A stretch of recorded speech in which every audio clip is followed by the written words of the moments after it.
G'day everybody, Jacko here from Music Nation TV. Hope you're doing well, having a great day. It is absolutely chucking it down out here in New Zealand. We're in the middle of a cyclone, so I'm sorry if there's any noise coming in, but I wanted to get this video out today. We're going to be talking about MIDI CC curves. Right? This is a very important skill for composers to learn. Maybe even more important than the piano itself. Right? This is what is going to add life and humanity and feel and emotion to your tracks. And Reaper has probably the most advanced curve control of all the DAWs that I've used, and it's really simple. So let's get involved and see what you think. So CC curves are used for adding dynamics. Usually you can add other things like volume, vibrato, all sorts of stuff, right? But most of the time you use it for dynamics, specifically with sample libraries. So I'm just going to play in a little piece of oboe that I have set up here and show you how this works in action. I know you've seen this before, but let me just kind of get something in here so we can kind of play with it. So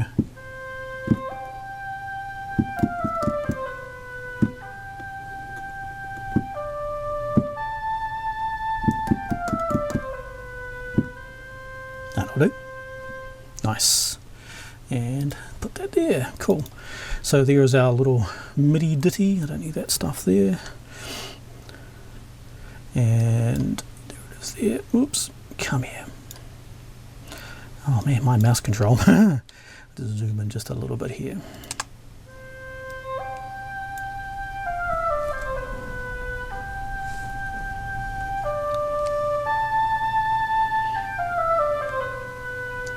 Yeah, fantastic. Okay, cool. So the most common MIDI CC that you will be using is mod wheel, right? Mod wheel is usually the dynamics, and you've all seen this done before. You have these nice beautiful curves, and it affects the playability, I guess is the right word, or the way the timbre of the instrument. It's not a volume thing, it's the way that it's the intensity of it. So there's traditionally these two ways of doing this. You can either manually draw it in, or you can play it in by your keyboard. So I'm going to show you both ways, and then I'm going to show you why they suck and a better way of doing it with Reaper. Okay, so let me just kind of quickly kind of draw something in, just eyeball it.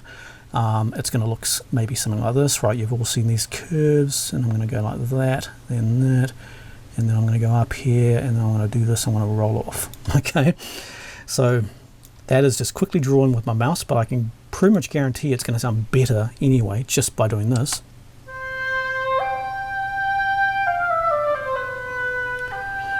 Already you can hear it's got a lot more life.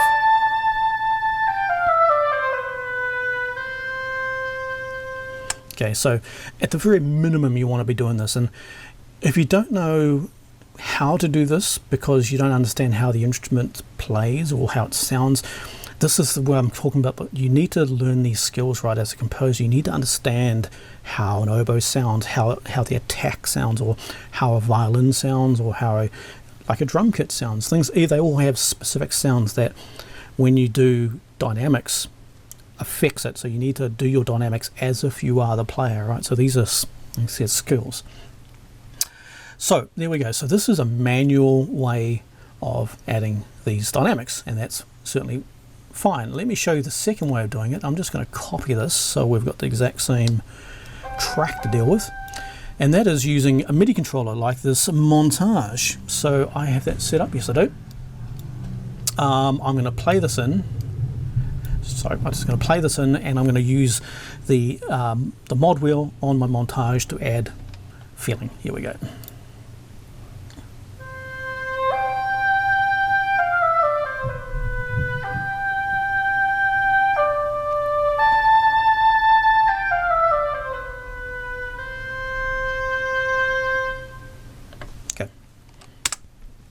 So we can see visually there's quite a lot of difference here. The net result is it's better, I think.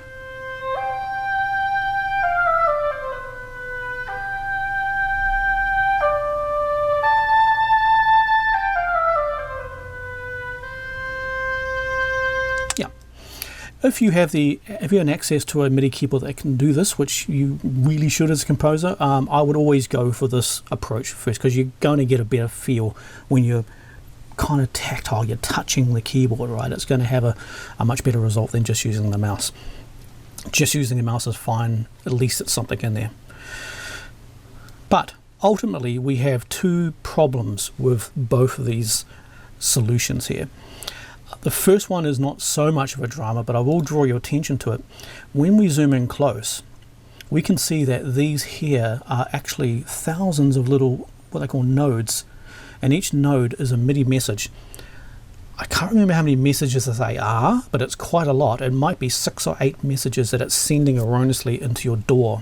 So it's like note on, note off, aftertouch, all sorts of stuff like that, right? That it's just sending. And that's being received by Kontakt. And when you're thinking, like, that's just one message times how many thousands over just in this few seconds of just this one instrument. When in your orchestra arrangement, you might have 20 of these, 30 of these going at once, right? So that's potentially millions of erroneous MIDI messages that's kind of being thrown at Kontakt. Now, it's not as bad as I'm saying, because modern PCs can handle this. It's actually not that much of a problem for them, and Kontakt does, it interpolates. It doesn't take every single message and act upon it. It kind of takes an average. But it's still stuff going out there, and you will notice on a potato machine with a big arrangement, you will get MIDI bottlenecks, they call it, and a lot of it is for MIDI messages like this, CC messages, right? So we really want to reduce this. So that's one problem. The second problem, which is way more important, is the editability of these points. They are literally uneditable. For instance, say this first note here, if I wanted to affect the way this shape is, I would either have to kind of select it and kind of, I don't know, do something like this, like drag it down, and we've got these kind of ugly looking little kind of straight lines. Straight lines are never a good thing. Or you would have to hold control and just kind of redraw some type of shape that looks like that. We've all been here, I'm sure, like trying to, you know, mold these kind of CC kind of curves into something that's, so, you know, you just kind of make that shape, go, no, well, I want it a bit more like that. And eventually you're going to kind of get something, but it's a hot mess, right? And if you wanted to do something to the whole thing, I mean, there's not really kind of too much you can do. It's like it's just a big block of blah. So there is an answer to this, and it's actually, so it's not much better with the recorded version of this method. It's the same thing, it's just nice and smooth, but you can't edit this. It's very, very difficult, right? So there is an answer to this, and I'm going to show you what it looks like. And this is using Reaper's really, really nice built-in CC editor. So let me just copy those notes over here again. So we've got a fresh start. Now there are two keys that you need to know on your keyboard. The first one is Shift, and the second one is Alt. Shift is for adding stuff, and Alt is for changing stuff. So let's start. I'm going to start by adding something. So you hold Shift, and I'm going to click somewhere, right? And that's just added that little node there, just one node. So I'm going to grab that node and just going to bring it to the beginning, so that line is covering all my MIDI notes. So I'm effectively just sending one message to the mod wheel, which is dynamics. And that's a starting point. Now we need to start adding in some peaks. So to add a peak, you need a start, an end, and a middle. So the middle is the peak. So on this node here, we're going to add, holding Shift, a start point, an end point at the end of the note, and a peak in the middle. And if we grab that middle one, we can drag it up, and there's a peak. Right? Made a little mountain, pretty easy. This is loosey-goosey. Let's go on the next node here. So start, ending, and a middle, and there's our peak. I'm just guessing, right? You don't need to be super precise with this. I'm going to do a peak that covers all 5 of these notes here. I don't really need a crescendo for every single note. There's that. You can borrow peaks, you can borrow nodes from other peaks as well. So for instance, instead of doing a start and end and a middle, the start's already there. So I'll just do an end and a middle. All right, so that's just borrowed that node there. And I'll do the same here. I'll borrow that node. So we've got something looking a little bit like that. And then I'm going to do like a nice big crescendo on this. Oops, I'm going to go up. And then outro, I'll do a 3-pointer here as well. You stay down, you go up. Okay, so it's just eyeballed, right? I've just kind of thrown it in there so we've got something, but even this would be better than nothing. But what we can see straight away is that there is probably a total of about maybe 15 nodes there in total, right? As opposed to over here, there's thousands and thousands of nodes. Very difficult to edit. Whereas when we look at this one, it's extremely easy to edit. If we take this little crescendo here, we just grab the top, the peak of it, and we can just move it around, right? It's so much easier to edit. Now, I mentioned before, the shift is for adding nodes and the alt is for changing nodes. So if I just zoom in here just a little bit, oops, come here.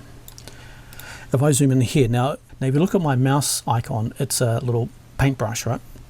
If I hold alt, it changes to an eraser, which means if I now click, it will rub out anything underneath it. But if I bring this eraser over a line that's between two nodes, it changes to arrow. All right. So if I now click and hold, I can change that shape. I'm just holding down alt, all right? So we're getting beautiful kind of curves, right? So let's kind of make some shapes. I'll do that like that, and then one like that. See, we've got a point here we don't really need, so I'm holding alt, and I've got the eraser. You can use this to delete nodes. So just delete, I don't need that node there. And then I'm going to make that shape. Let's come across here, and I'm going to do some shapes. I'm just going to randomly kind of make something up. That looks kind of interesting. I don't need this node here, I'll delete that. I don't need that node. And I don't really need that node. So there we go. So just by eyeballing it, we've come up with some representation of dynamics, right? It's not going to be right, but we're going to listen through and we can just manually move the stuff around. Right, so straight away that's too strong. And then I need that to be up more like that.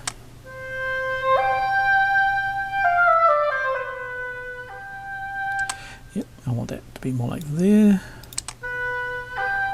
That's a bit too weak.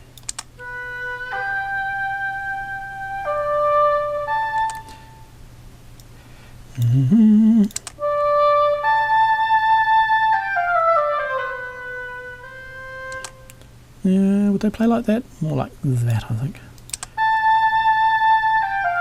I think I need another node in there, so shift, add a node, bring that one down to there.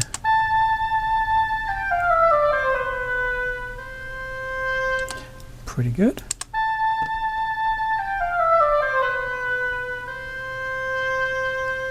Sweet. So you can see in a little time I've gone through and added this by just eyeballing it, basically eyeballing and listening to it.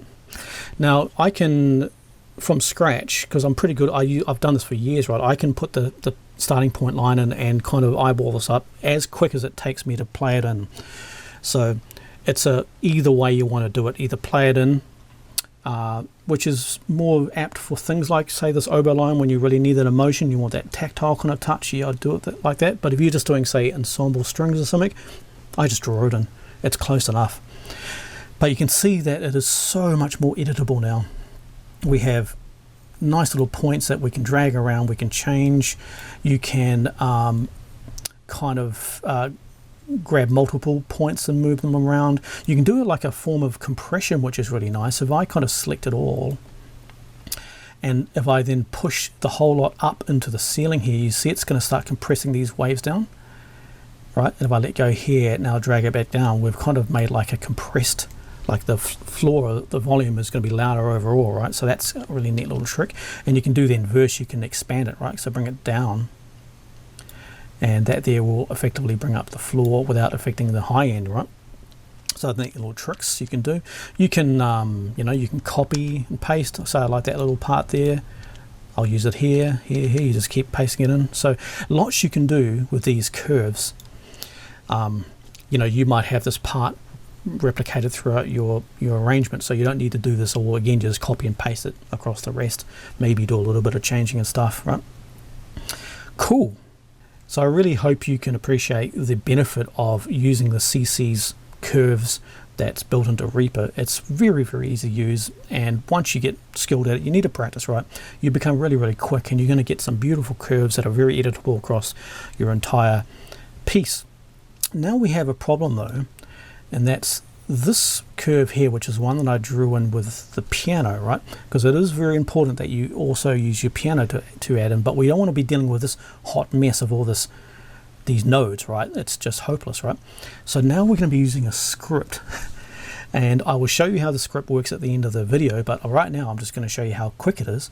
All we need to do is select all these nodes that we recorded in, and then push the special magic button, which I call reduce CC, and that's going to do that. It's going to reduce all those nodes down to usable nodes, which are very similar to what I have over here, right? They just don't have these nice curves. That's fine, because now we'll just go through and we're going to add in our nice little curves.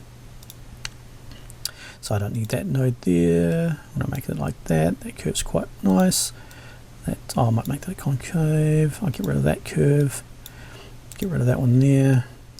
And there we go. So we now have the benefit of Reaper's beautiful straight curves, no CC erroneous MIDI data, and it's using the results of what I played in, right? This is basically my live input. So you get the best of both worlds, right?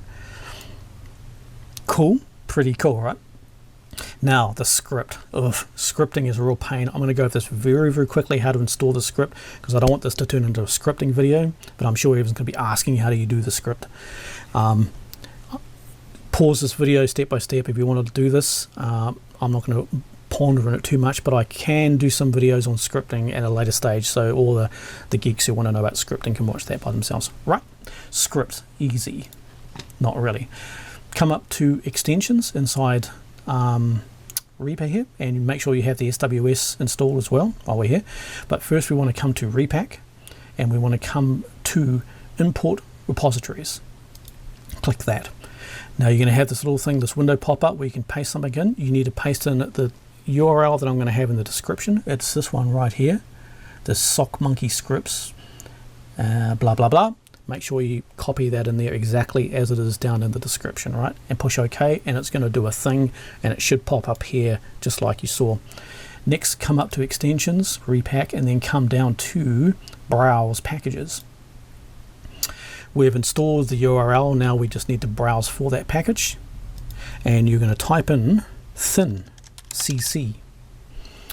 Okay, thin CC, and you're going to see it here. Thin MIDI CC events reduce by sock monkey. There it is right there. Okay, so it's in the repository. Now we need to install it. You right click on it and you choose install. Mine says reinstall because it's installed, but it'll look like this. Right click, install. Okay, except we're doing it with this one here. Right click, install, and then it's going to do a thing. It's going to bleep and blup, and then you're going to have this little blue icon here saying I don't know what it means, but that means it's in. You've done it correct. If you don't have this, go back and check what you've done. You've done something wrong. Okay, and you can get out of that. Just to confirm it's in there, you need to look at the actions. So come up the actions menu, show actions, and then in the filter at the top, type thin CC, and there it is right there. So it's in. We're happy. Cancel. Now you need to come to the MIDI editor. So open up a MIDI track with some MIDI CC. So we're now in the MIDI version of the actions. There's two different action menus inside Reaper. So in the actions here, click show actions list, and again type thin CC. This time you're going to get a whole lot of extra options here. Now first off, we need to run the setup, and that's this one right here, sock monkey thin CC setup.lua. Right, highlight that and then come down to run. So click run, and you're going to get this little box pop up. Change both these numbers to 10. Okay, both to 10. I think they're 5 by default. It's not high enough resolution, so change it to 10 and push OK, and that's the setup done. The next one we're going to look at, don't do it right now, but this is this next one up here called selected. We're going to add that to your taskbar, right? So cancel out of there. Now come up to a spare taskbar or toolbar, beg your pardon, inside your MIDI editor, not the Reaper itself. This is the MIDI editor. Right click on it and choose customize toolbar, and then in here scroll down to the very last one, just highlight it so you're at the bottom, and at the very bottom here push add, and then we're going to type in thin CC. Okay. Now, these all kind of do really cool things, but the thing that you want is this one here called selected. Okay, thin CC selected dot lua. Highlight that and then come down to select and click that, okay? And when you exit out of that, you should see it down the bottom here as the last thing, and it's like a really long kind of scripty looking kind of word URL. So basically that means it's in. You just need to click and drag that up to somewhere in your bar, wherever you want it to be. I've dragged mine up here and I've renamed it to reduce CC. To rename it, all you do is right click on it and choose set tooltip text icon.